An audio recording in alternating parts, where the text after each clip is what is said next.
Hi, I'm Nikki. And I'm Megan. Welcome to the Grimdark Diaries. We're your geek gal pals obsessed with true crime and all things dark and disturbing.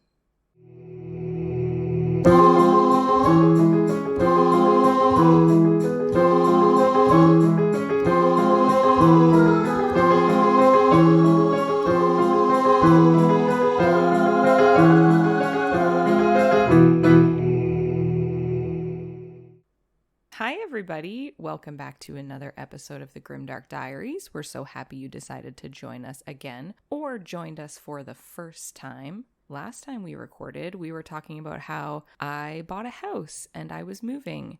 And now I am officially in my house and it's chaos and I'm still living out of boxes. But exciting. Yeah, it's very exciting. The move was very smooth. Megan was there. She helped.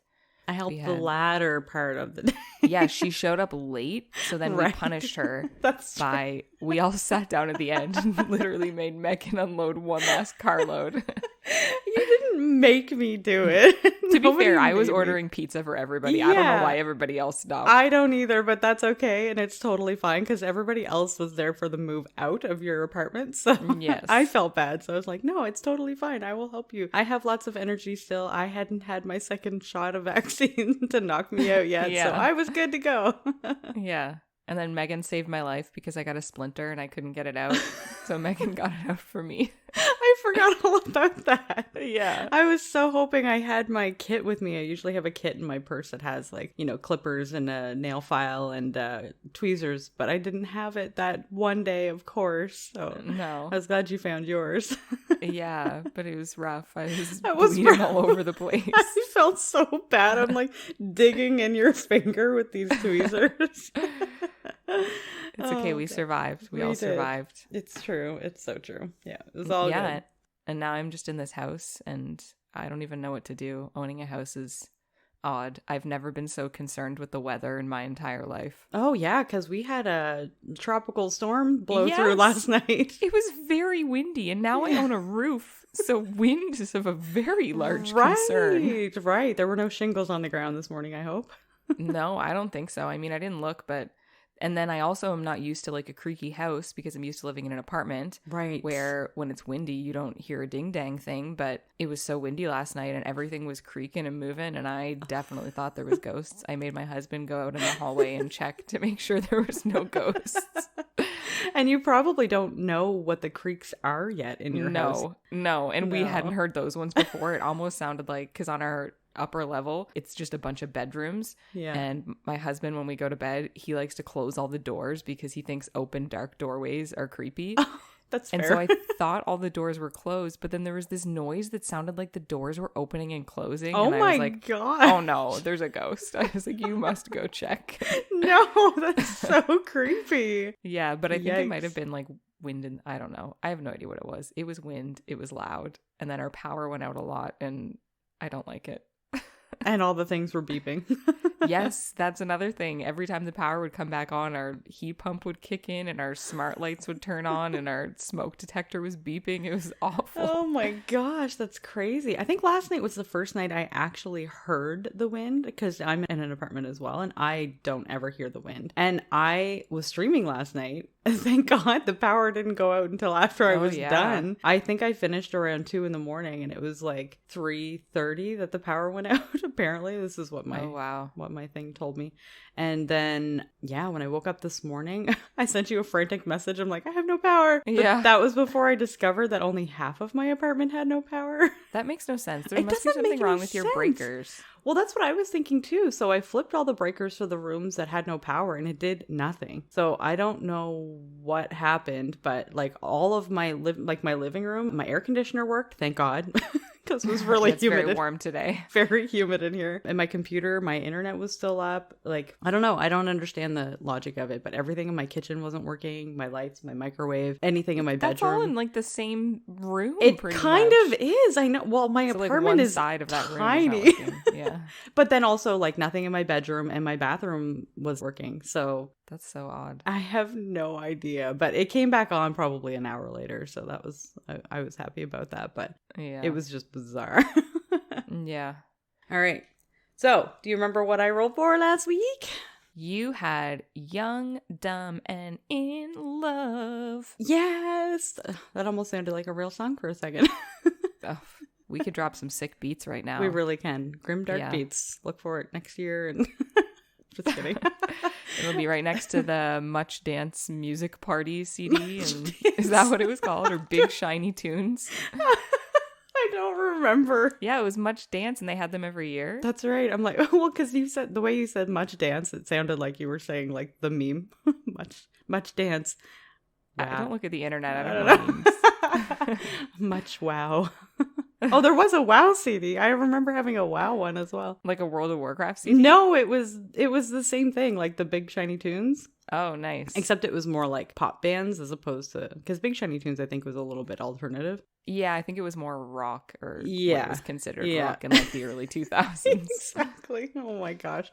Wow, we're going down a trip down memory lane for some reason. Yeah, now we have Spotify, and we can just access any and all music at all times. It's true. And I forget all the songs I used to love, so I'm like trying to find my past on Spotify. I bet if you search on Spotify, like Much Music Dance Party, I bet there's playlists. Oh, I never even thought about that. I didn't until this very moment. Oh, that's interesting. Okay, we'll have to give that a try.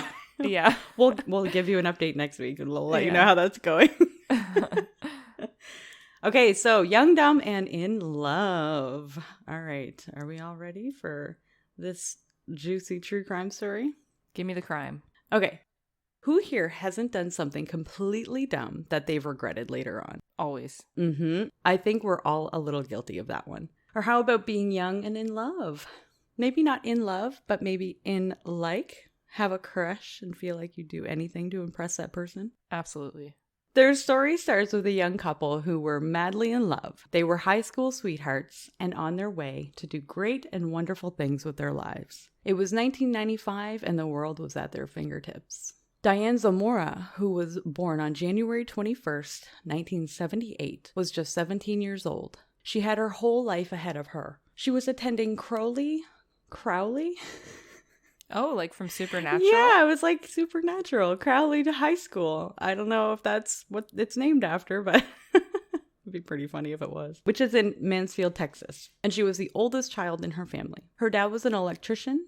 Her mom was a nurse. Diane was a part of many clubs at her school and was also a National Honor Society member. A National Honor Society member, or NHS, has to meet a hefty requirement in order to become a member. They must have a minimum cumulative. Wow, I don't know. I am struggling with that word today. Cumulative. They must have a minimum cumulative GPA of 85B or 3.0 on a 4.0 scale, or equivalent standard of excellence. They must provide service to their school or community without compensation. They must exhibit leadership, and they must also have a good character and shows that they can be cooperative, show that they can be honest and reliable, courtesy, concern, and respect for others, and an overall clean disciplinary record. So all in all, this was a high standard of living that Diane fit the bill. That's very impressive. Yeah, she was super impressive. She had everything going for her. And I know that struggle of keeping a high GPA because I had scholarships at university. So I had to keep a certain GPA. Right. And the second you get one bad mark, it doesn't matter how many good marks you get after that. It just really freaking screws you. Oh my gosh, I can't imagine. And is that in all your classes? Like every class you have to have good marks? So it's like cumulative. All right. So all of your marks, add up to your GPA. So I was rocking a 4.0 and I was so proud of myself. Wow. And then I had to take, in my second year, I had to take statistics, like business statistics. And I am good at math and I am good at things, but I feel like honestly it was the professor. Like I just did not jive with that professor the way he taught. I just found it, I could not. That's so important, having pick up what he was putting down. Yeah.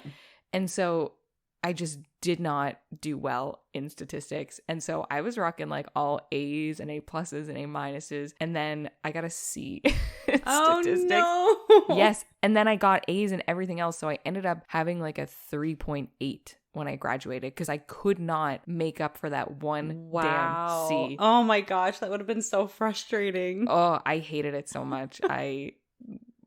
That was one of the things also that pushed me into marketing because I was like, I hate this math so much.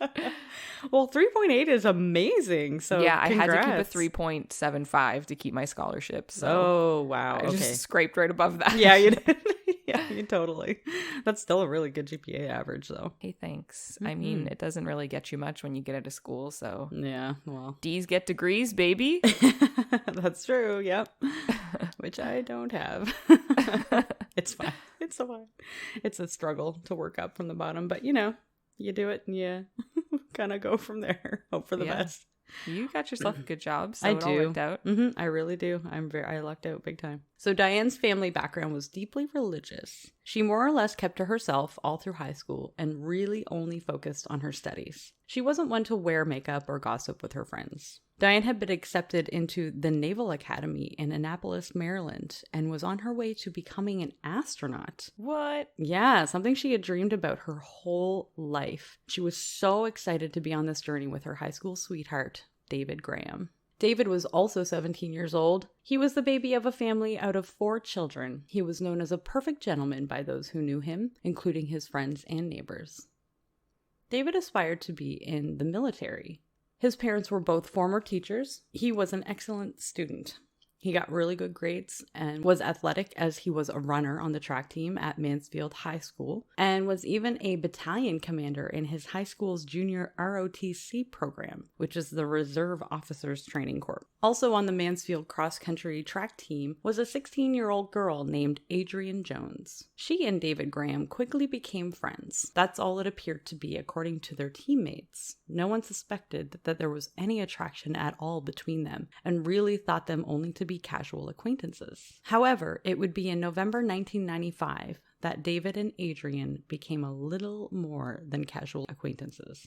It was during a track meet that was located in Lubbock, Texas, on that first weekend in November that David and Adrianne would end up connecting on another level. None of their teammates recalled even seeing them talk or stay up late, but it would be on the drive home after the track meet on November 4th that Adrianne would ask David to drive her home, but they didn't go to her home. They decided to go parking behind an elementary school and have sex. It didn't say what time it was, but I would like to think it was at nighttime when there couldn't have possibly been any children around. Yeah, just a recess afternoon delight. Oh my God, could you imagine? No, you get arrested for that kind of stuff. Really, that's what this story is about. I'm just kidding. Oh, God. I kid. Okay, so now you're probably thinking, how long have David and Diane been together for? They were high school sweethearts. They were madly in love with each other, or so they thought. But here David is, cheating on Diane with another girl from his school. Well, David and Diane started dating only in August 1995. 1 month later, in September, they announced their engagement. Oh? How exciting! What? That's kind of fast. A little fast. 1 month, I feel like, is probably not enough time to know if you are meant to be with the person for the rest of your life together. You're still in the honeymoon phase then, so everything is great. Exactly. And you haven't annoyed the heck out of each other yet. That's right. Exactly. It's very important to know if you can get through that part. Yeah. You got to play some video games together. And then that's the real test. How each other reacts. Exactly. That's right. So they planned to be engaged for 5 years because then they would both be graduated from their respective academies and could finally be married and live happily ever after. Right? Their relationship was completely unhealthy. Some would say that they were obsessed with each other, and this would unfortunately turn out to be their demise. Apparently, David, being the perfect gentleman that he was overridden with guilt and had to come clean about his betrayal to Diane. Diane, as you can imagine, did not take this betrayal very well. Imagine your significant other telling you that they had cheated on you with someone else, or maybe you can imagine. No, I would kill my husband. Well... He wouldn't see another day. I take that back. That was just a joke. Yeah, Please I was just have going to this say. on record. Yeah, this is on record, Nikki. Yeah. Just say. No, it's fine. I know he would never cheat on me. We're No. just both really weird. And You it guys just works are out. perfect for each other. It's actually kind of awesome. It's good to see. It's good to see that your weird matches his weird. Yeah. I love Nobody it. else could take me, so he can't leave me. I That's would be right. so lost. Aw. So the deceit, the betrayal, the feeling of being forgotten, obviously, are feelings that you would have.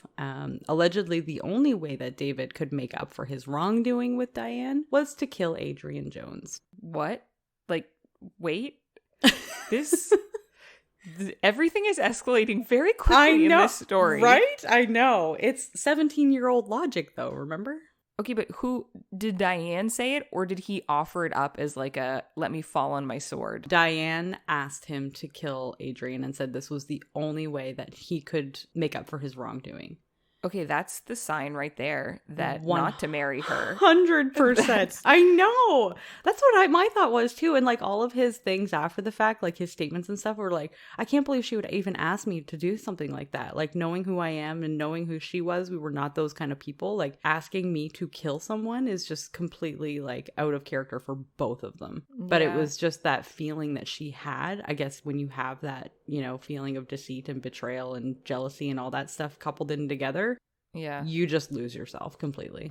Stuff like that drives me crazy when people cheat and then it's always the other girl's fault. But like, I don't think he just like fell naked on top of her. No. Like that was 50% Right? his doing as well. Very so why much should so. why should this other chick die when she was only 50% of the guilty party? I agree completely. But I feel like it's part of that mental state of being where you're like, if I don't see her and I don't see him and her together, then he and I can live happily ever after. Whereas in fact, the trust is now gone. So if you ever saw him with any other girl, you're going to feel that way. So, and she just, but 17, you think of these things, right? So I guess also if your husband to be can commit murder, that's also a sign that she should not marry him. Right? There are so many flags. The field is just covered with flags right now. I'm tripping over flags left and right. It's so true. They're all red. That's right. All the red flags. There's literally no way you shouldn't be able to see all of the flags that are right now on that field. But yeah, so it would be on December 3rd, 1995, and David Graham gave Adrianne Jones a call around 10:30 p.m. to arrange a late night date with her. Adrianne snuck out of the house that night and hopped into David's vehicle. Was she also 17? She was 16. 16. Okay. Yeah, and her parents were none the wiser. The couple's destination? Near Grand Prairie, Texas, on a deserted road headed to nowhere, a little place called Joe Pool Lake. Little did Adrianne know, but Diane was lurking in the back hatch of David's vehicle. The plan was for Diane to pop up from the back seat behind Adrianne and then snap her neck. David and Diane were then going to take Adrianne's body and dump it into the lake that was nearby with weights tied to her body to ensure that she would not be rising to the top anytime soon. How can you just be like, yeah, I'll just snap her neck? I'm just so strong and knowledgeable. I know. Again, neck snapping. 17 years old, and you're going to hear why in a second. Oh my goodness.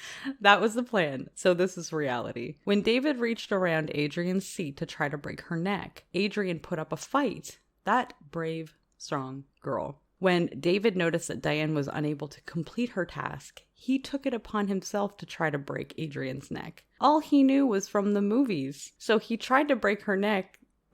However, it proved to be ineffective, and he was unable to do so. Diane resorted to the next best thing in her opinion, and that was to hit Adrianne in the head with one of the weights they had packed to weigh Adrianne's body down in the lake. Somehow, some way, that 16-year-old girl Adrianne was able to climb out of David's car through the window and ran for her life. Good girl. I know, she fought hard. Diane looked at David and told him he can't let her get away. David, this quote-unquote perfect gentleman, took his gun, a Makarov 9mm, and then ran after Adrianne, who had actually collapsed on the side of the road up ahead. David went back to the vehicle to tell Diane that she had died. David wanted to go, but Diane kept saying, "Are you sure she isn't dead? She isn't dead. Go back there and shoot her to be sure." So David did what he was told. He ran up to her and shot her twice in the head. Oh my goodness. David got back into the car, jumped in, and took off immediately. They just left her there on the side of the road? Yep, they sure did. They didn't even bother tying her down and putting her in the lake. They were scared, they said. You should be scared. You just killed another human. Right. So after a bit, David said, quote, "I love you, baby. Do you believe me now?" End quote. To which Diane replied, quote, "Yes, I believe you. I love you too." End quote. God. I know. Gross. Yeah, it is gross, honestly. The things you do. When they got back to Mansfield, they went to a trusted friend's home, John Green, who left his window open for them. They crawled in and got cleaned up and changed into new clothes. They got rid of their bloody clothing at a dumpster that was near Diane's house. They went to Diane's home to clean out the vehicle and then have a nice sleep by the fire. How quaint. Did their friend John know they were going to do a murder? I don't think so. No, because there's nothing. I actually tried to look him up in association with the murder, and there's literally nothing. So I'm going to guess that he didn't know anything about the murder. He just heard that, because like it sounded like he wasn't there, and that they were going into his house to be alone or something like that, is my guess. But there was nothing more about that. I couldn't find anything, so I'm assuming that's the case, because I feel like there would have been something about him being arrested for being an accomplice or something. Yeah, cover up. I don't exactly. know, charges. Yeah, so. The next day, a farmer who owned the land where the murder took place found Adrianne's body. Dead end after dead end, the detectives were unable to catch the killers, and the case went cold. In mid-1996, after graduating high school, David Graham had started his service at the Air Force Academy in Colorado Springs, Colorado, which was about 716 miles away from where he had lived in Mansfield, Texas. He had successfully completed basic training in the summer before and seemed to be doing very well in the academy. Meanwhile, Diane was attending the U.S. Naval Academy in Annapolis, Maryland as a young cadet. She was struggling to adapt to her new rigorous lifestyle in the military and without her fiancé by her side. It would be 9 months before there would be any real leads in this case. Apparently, Diane Zamora has been getting a little loose-lipped with her roommates about the murder. What? I know, how stupid. This would be her demise. One of her roommates contacted investigators and told them that Diane was talking about the murder and admitted to them that they murdered Adrianne once David confessed to her that he had slept with her. Detectives flew out to Annapolis to do an interview with Diane. She tried to claim that she just made the story up. Shortly after these interviews, Diane was suspended from the Naval Academy and she is sent home pending the investigation. Allegedly, Diane switched flights on the way home and goes to Colorado to visit David first before the detectives had a chance to question him. I guess if you're not under arrest, you can kind of do whatever you want. Yeah. On September 4th, 1996, David Graham is arrested in Colorado for the murder of Adrianne Jones. He is given a polygraph test and tries to tell the story that he and Diane had come up with, which obviously he fails. When he fails this, he fessed up to the real story and wrote it all down in a confession letter. In the letter, he said, quote, "I regret it now, for never did I imagine the heartache it would cause my school, my friends, Adrianne's family, or even my community. I guess I just shut it all out of my mind that instant, when I convinced myself that Diane was even worth murder. After Diane gave me the ultimatum, I thought long and hard about how to carry out the crime. I was stupid, but I was in love." End quote. That's... Oh. I know. It's kind of heartbreaking, but at the same time, like, I don't feel bad for him. No. He made the choice to do it. Yeah. And I don't they care. Had lots of time to not do that. Exactly. They did have a lot of time. They planned that murder. That was very premeditated. He could have turned back, or even that point when he didn't shoot her, he could have been like, no, this went too far. Exactly. And just left when he said he was going to leave. And Diane had already hit her in the head with a weight. When she collapsed, she probably just passed out from the injury. Yeah. But yeah, he went one step further and went and shot her. So he had a lot of time to go back on that, but I guess he thought Diane was worth it all. Spoilers, ain't nobody worth murder. 100% true. On September 18th, 1996, after hearing the details of the murder, the prosecutors decided to upgrade the murder charges to capital murder. for both Diane and David. In Texas back then, they could be sentenced with the death penalty or life in prison for capital murder if convicted. Were they trying them as adults? I think initially they were just trying them as minors. And then after hearing the details, they were like, no, you're going for capital murder as an adult. Good. Mm-hmm. It would be on November 11th, 1996. Prosecutors decide to indict Diane and David. And because Adrianne's family requested it, they decided not to seek the death penalty after all. On February 6th, 1997, before the trials even began for David and Diane, NBC created a made-for-TV movie called Love's Deadly Triangle, The Texas Cadet Murder. Oh. Mm-hmm. NBC's affiliate, KXAS-TV, refused to broadcast the movie. The role of the former Navy midshipman, Diane Zamora, is played by Holly Marie Combs, who is Piper from Charmed. I love her. She's from Charmed. Yeah, she's so good. I know. Oh, I love her. I figured you would know who that was. Yeah. Yeah. So she actually plays Diane in this movie. And it is out there. You can find it. Really? Yeah. NBC was nationally criticized for airing the movie on February 10th in 97 that year, before they even went to trial. Oh, yeah. Yeah. I mean, before you went to trial, you don't know how the movie is supposed to end, I guess. Yeah.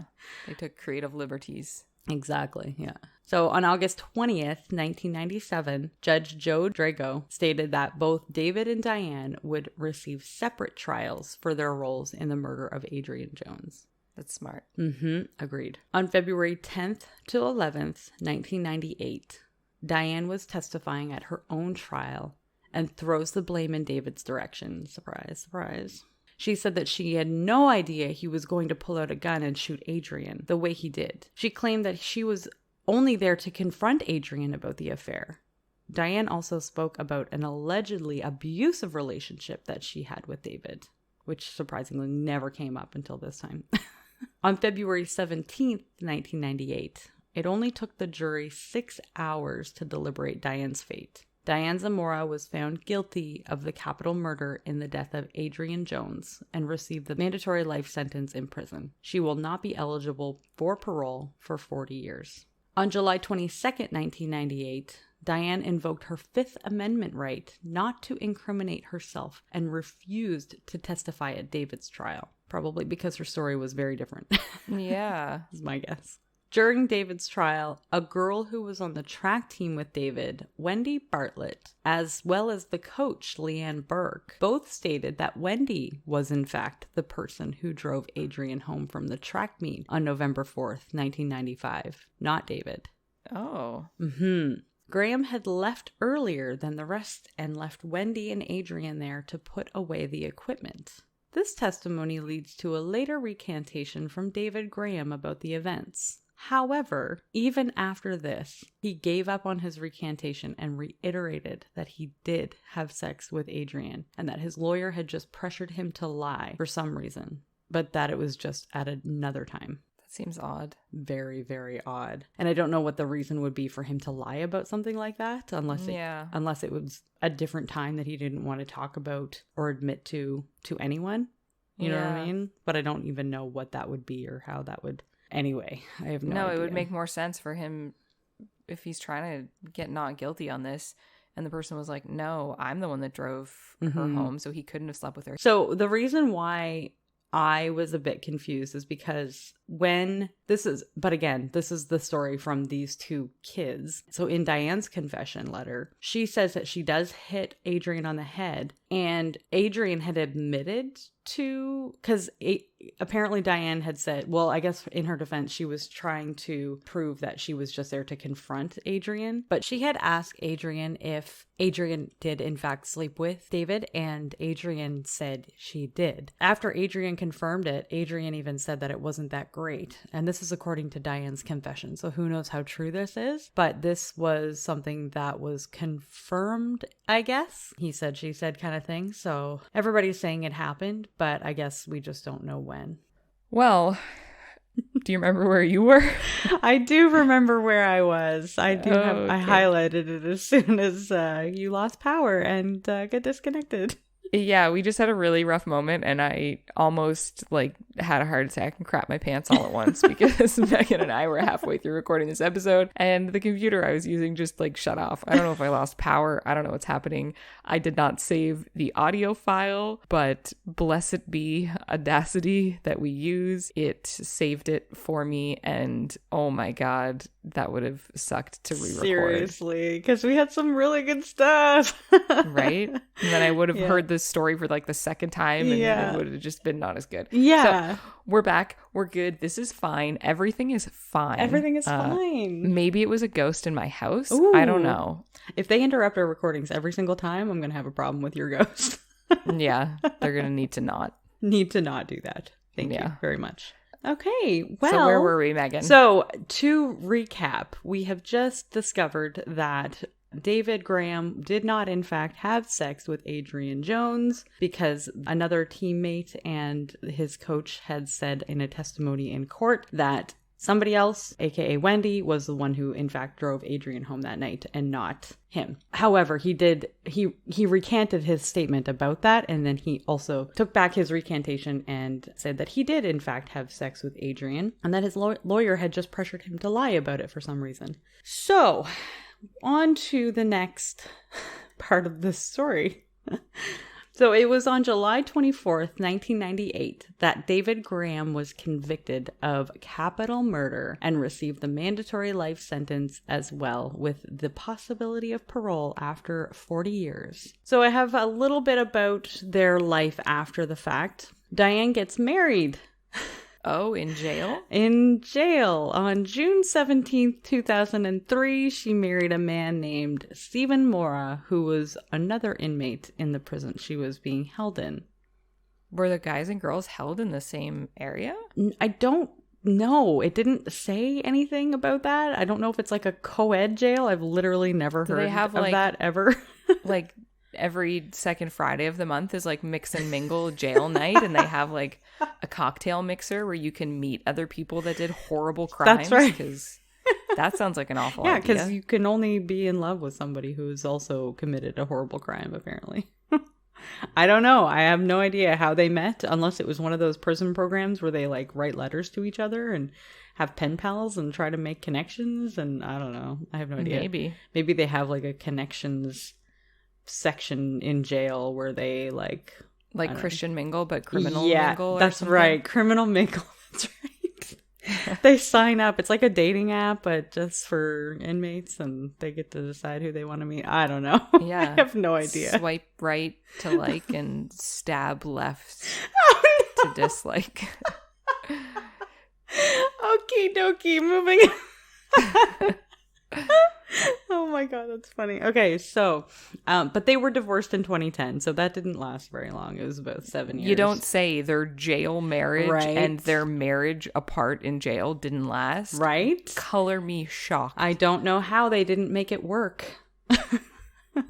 Those crazy kids. I know, right? So in 2007, Diane was interviewed by Stone Phillips on Dateline.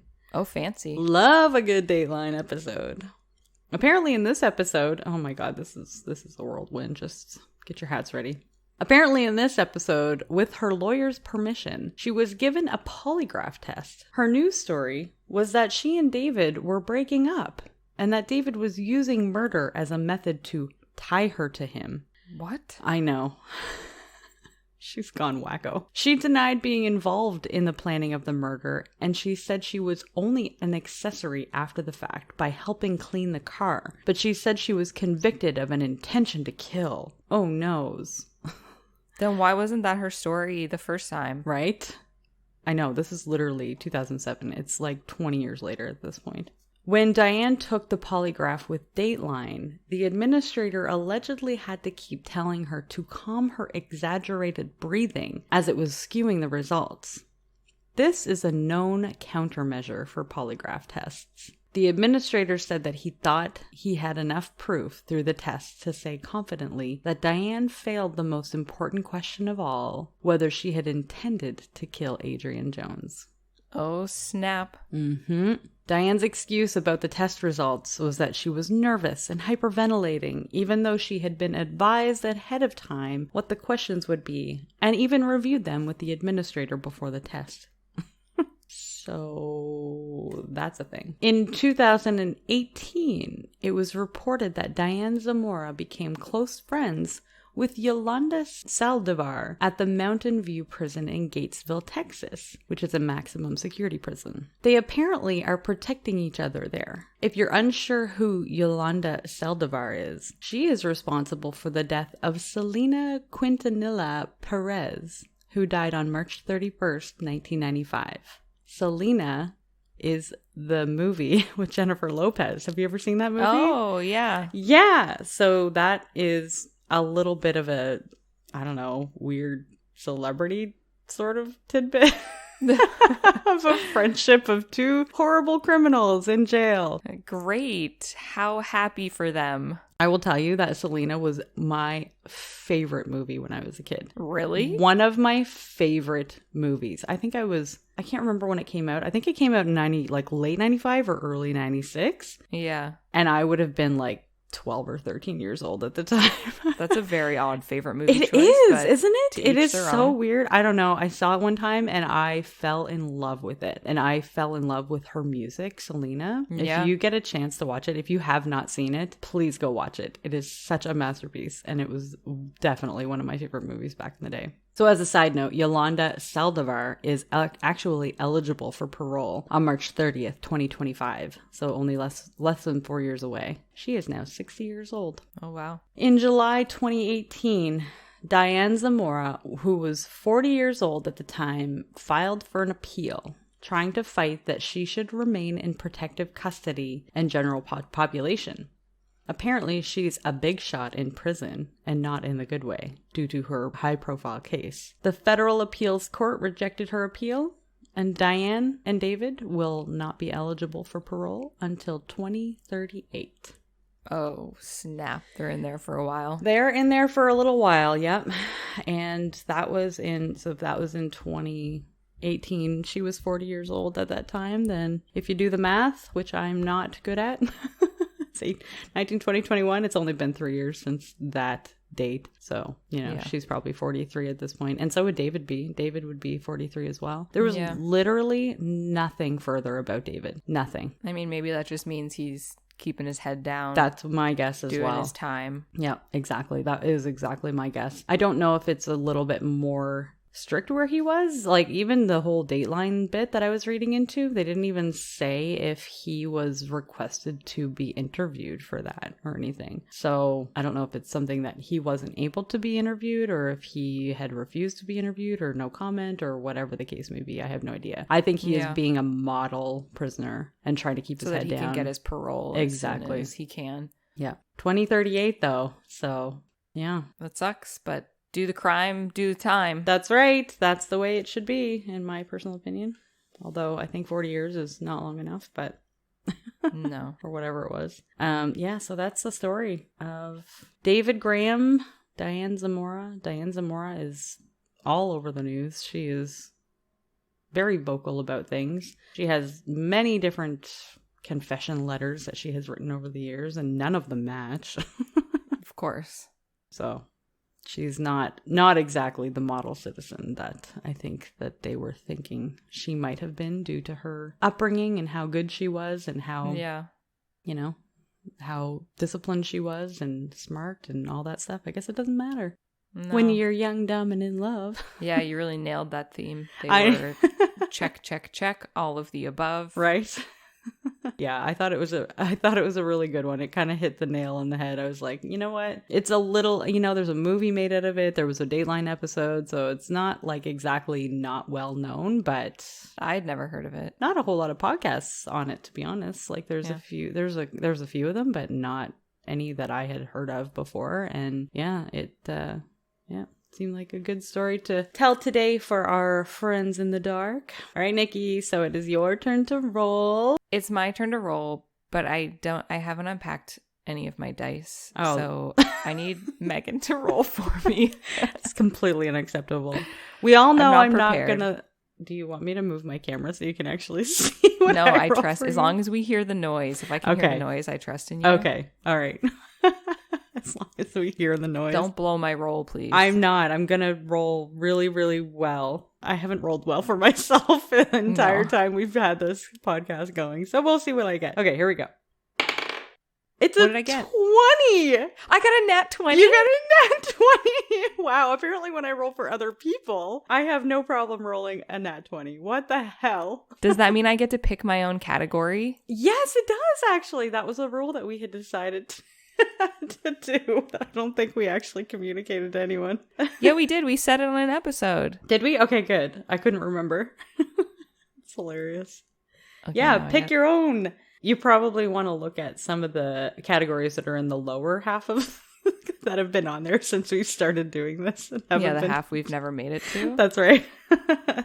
Oh, there's so many I want. This is your chance to pick whichever one you want. I know. So, nat 20, I'm going to pick my own category. I am going to pick... Oh, God, I don't know. It's a hard choice. You got 20 categories to choose from. There's like 4 that I really want. Ooh. Okay, I'm going to go with witchcraft and wizardry. Ooh, that's a good one for you. Yeah, I'm That's feeling it. I'm perfect. feeling that one. I had it narrowed down to 3 in my head very quickly. So hopefully I magically roll those numbers Yeah. or I get more nat 20s. And by me, I mean Megan rolling for me. She wasted her own nat 20 on me. It's great. I love it. I mean, I guess if you want to look at it that way, that's, yeah. I mean, if I never roll a nat 20 again, I will blame you, though. Yeah, it's fine. Okay, good. Let's hope I can find a good story for this. Otherwise, I wasted it. I'm feeling good, though. I'm feeling that's very my vibe. I'm very into witchy things and magic and stuff. So I'm feeling that. Yeah, that's a great category for you. I'm very happy that you got that category. If you want to follow us on social media, you can find us at The Grimdark Diaries on Instagram, and we're on Facebook, and Grimdark Diaries on Twitter. If you would like to hit us up and send us an email, you can find us at thegrimdarkdiaries@gmail.com. If you listen on Apple Podcasts, we would love it if you could comment and give us a 5-star rating. And if you listen on other podcast platforms, if you're able to subscribe or follow us, that is a big help as well. Make sure you tune in next week to see what I come up with for witchcraft and wizardry. And remember, a friend in the dark beats alone in the light.